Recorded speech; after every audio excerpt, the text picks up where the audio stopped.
কি সুন্দর। হাই, এই ড্রেসটা পরবো আর যাবো হচ্ছে আমার পিসির বাড়ি, কারণ আজকে আমার দাদার তেল মানে দাদার ছেলের তেল পান। তো আমার একদম ব্লগ বানাতে ইচ্ছা করছে না, তাই ভাবলাম চলো একটা গেট রেডি শুট করি আর গেট রেডির পেছনে ব্লগটাও অ্যাটাচ করে দেবো। মানে সোজা কথাই হচ্ছে এক ভিডিওতে দু রকম জিনিস দেখতে পাবে। এবার যারা গেট রেডি পছন্দ করো তাহলে পুরো ভিডিওটা দেখো, আর যারা আমার ব্লগ পছন্দ করো তাহলে গেট রেডিটাকে স্কিপ মারো আর চলে যাও ডিরেক্ট ব্লগে। কি রে চান্দু, তোর গেট রেডি শুট করা হয়ে গেল? ইয়ে মানে এই গেট রেডি শুট করার চক্করে আমি এতটা টাইম নষ্ট করে ফেলেছি যে আমার জেঠি রেডি হয়ে চলে এসে আমাকে এমন এক ধাওয়া দিয়েছে, তাই আমি সবকিছু ফেলে তাড়াতাড়ি রেডি হয়ে জেঠির সাথে বেরিয়ে পড়েছি।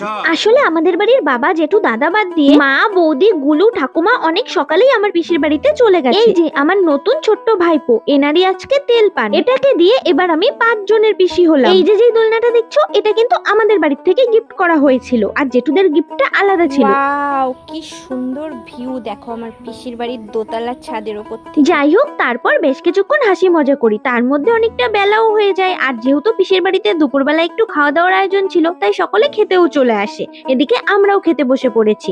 মেনুতে অনেক কিছুই ছিল, অত বাবা নাম বলতে পারছি না। মানুষ এক হাত দিয়ে খায় আর উনি 2 হাত দিয়ে। এই যে থালার অবস্থা, আমার হাতে খানিকটা পাপড় জোগাড় করে নিয়ে যাচ্ছে, কি বাড়ি নিয়ে যাওয়া। তারপর বিকেল বিকেল শুরু হয়ে যায় যা যা নিয়ম কারণ ছিল তেলপানের, সেগুলো। আর সেই সব শেষ হতে না হতেই আমরাও রওনা দিয়ে দিই বাড়ির দিকে। বাড়ি আসার পরপরই আবার আমার একটা ফ্রেন্ড এসেছিল। আসলেও নতুন একটা মাইক কিনেছে, সেটাই ফোনের সাথে সেট আপ করতে পারছিল না, তাই আর কি আমি ওকে সেই কাজটুকু করে দিলাম। দেন সামান্য কিছু দিয়ে ওকে একটু টিফিন করতে দিলাম। হ্যালো মিলি, সাথী, পারমিতা, স্মৃতি, তোমাদের সকলকে অনেক অনেক ভালোবাসা। তো চলো আজকে লিয়ে টাটা।